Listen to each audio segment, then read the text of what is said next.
Coucou très cher ange, j'espère que tu te portes bien. Je suis ravie de te retrouver pour ce nouveau tirage où on va découvrir ce que va nous dire l'archange l'argent pour la semaine du 27 novembre au 3 décembre 2023. Donc n'oublie pas de t'abonner, de liker la vidéo ou bien de la partager pour que tu puisses être au courant des différents tirages de la semaine. Et donc la vidéo va concerner les signes de terre. Donc avant le tirage, on va faire comme d'habitude, on va tirer une première carte, cette fois-ci qui va être issue des 100 cartes pour vivre de son abondance de Lilou Masset et qui va nous donner la tendance de la semaine du 27 novembre au 3 décembre. Alors, qu'est-ce qu'on nous dit pour ce début du mois de décembre, hein, pour les signes de terre? On nous parle de transformer. Je transforme tout ce que je peux changer. Je te montre la carte et on se retrouve pour le tirage de tarot.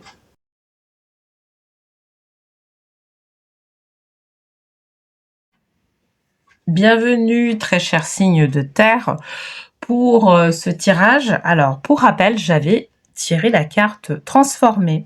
Je transforme tout ce que je peux changer. Ok? Bon, on va voir dans quelle mesure on nous parle de ça. Donc pour cette semaine, je vais utiliser les cartes divinatoires des maîtres ascensionnés. Ok? Et je vais prendre une dernière carte des vœux de nos anges. Allez, c'est parti. Je vais battre les cartes. Donc, pour les signes de terre, pour la semaine du 27 novembre au 3 décembre, qu'est-ce qu'on nous dit? On nous parle de, voyez, la bénédiction dans votre situation actuelle. Ok, et c'est en première carte. Là, moi, quand je regarde tout ça, je me dis que là, actuellement, on est peut-être en train de vivre notamment un blocage concret. Pour moi, c'est dans la vie professionnelle. Et pour pouvoir, je dirais, voir, déjà, on le vit depuis un petit moment. Et pour pouvoir, je dirais, changer les choses, il va falloir regarder autre part et regarder en quoi on a quand même des bénédictions qui nous sont offertes par rapport à ce qu'on est en train de vivre. D'accord? Donc, moi, je vais rentrer les pieds dans le plat. C'est peut-être, voilà, le fait que au niveau de notre activité, ça retourne pas comme on le souhaitait. Peut-être que c'est géré, que on a demandé une augmentation, on l'a pas. Enfin voilà, c'est peut-être des choses, en tout cas, qui sont. Moi, je pense que c'est des choses qui sont relatives aux financiers et aux professionnels pour le coup. Et on n'a pas si tu veux, on aspire à quelque chose comme une sorte de reconnaissance ou voilà, à pouvoir vivre de notre activité ou ce genre de choses. Et là, en fait, pour l'instant, il n'y a pas ça. Les choses, même si on fait beaucoup d'actions, des actions très précises, en fait, on voit pas ça. Ok, maintenant on voit pas ça. Qu'est-ce qui est, en fait, là, ce qu'on nous demande de voir, c'est de voir. Bon, ok, il n'y a pas de, on a l'impression de ne pas voir l'abondance. Qu'est-ce qu'on peut, qu'est-ce qu'il y a de bénéfique dans notre situation actuelle, d'accord? Et le bénéfice, il peut être dans d'autres domaines. Ça peut être le fait de pouvoir être plus en lien avec sa famille. Ça peut être le fait de pouvoir avoir plus de liberté. D'accord? Parce que peut-être qu'à un moment donné, si on est dans une activité qui nous, voilà, ou sur lesquelles on travaille chaque heure bien comme il faut, et ben on aura peut-être moins de temps à nous consacrer à nos proches. Ça peut être ce genre de choses. Et là, on nous amène vraiment à quelque part transformer notre état d'esprit. D'accord? En voyant la bénédiction dans notre situation actuelle. Ok? Alors, tu vois, j'ai tiré cette carte-là, je vais dire persévérance. Ok. Donc, lourd.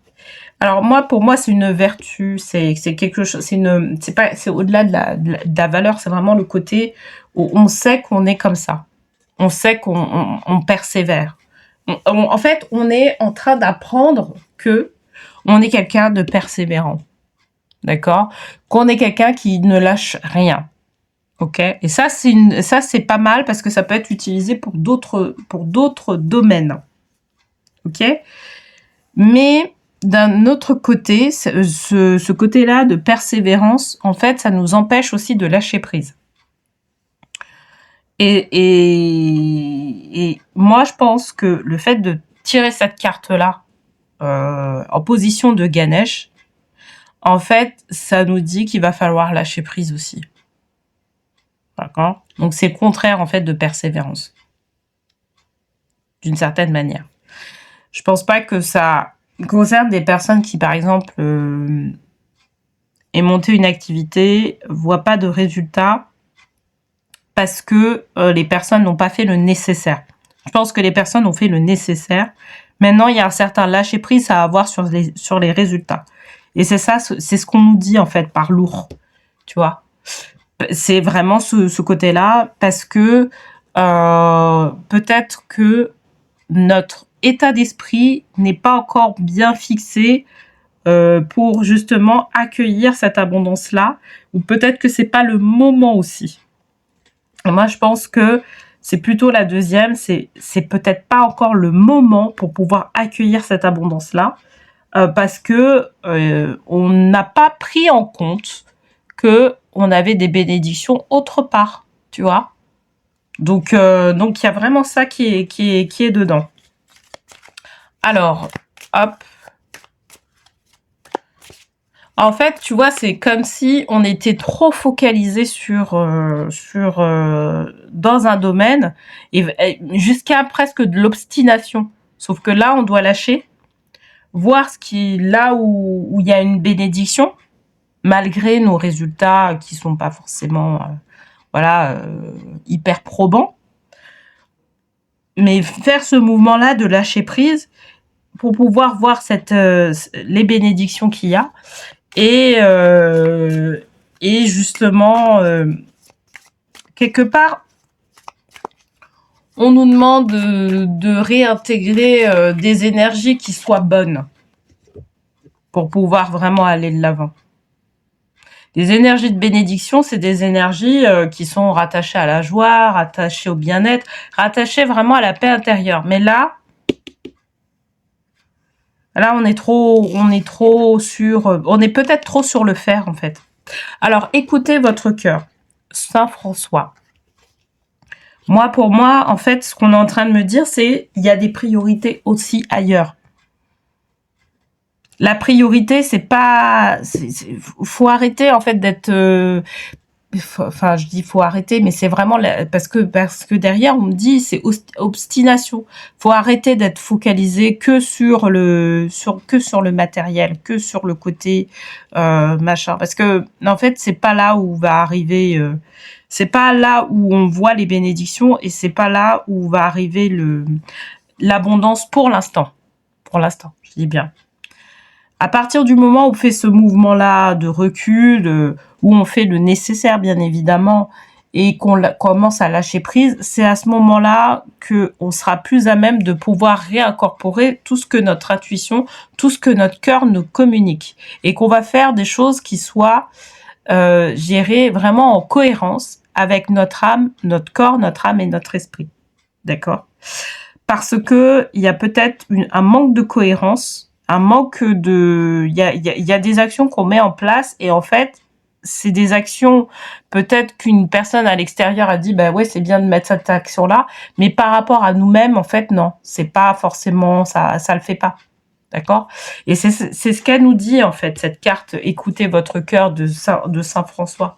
C'est que, en lâchant prise, en fait, ça va permettre de pouvoir réintégrer ce que notre âme veut, ce que notre corps veut, ce que notre esprit veut.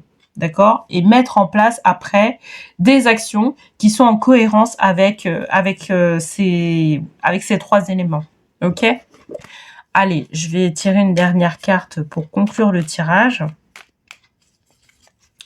Donc, ta force intérieure peut et va déplacer des montagnes. Donc, quelque part, on nous demande d'avoir du courage, de continuer à avoir ce courage-là, mais de ne pas rester là où on est. D'accord ? De ne pas laisser notre esprit là où on est.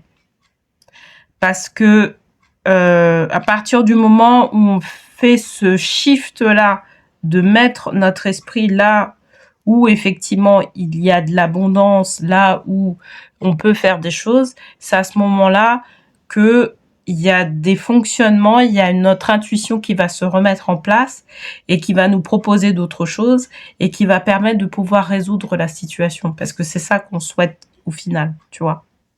Donc voilà. Bon, bah écoute, en tout cas, j'espère que ce tirage t'aura parlé. N'hésite pas à me le dire en commentaire. Et puis, on se retrouve la semaine prochaine pour un nouveau tirage de tarot avec joie. Et d'ici là, bah, je te souhaite une très belle semaine et je te dis à la semaine prochaine.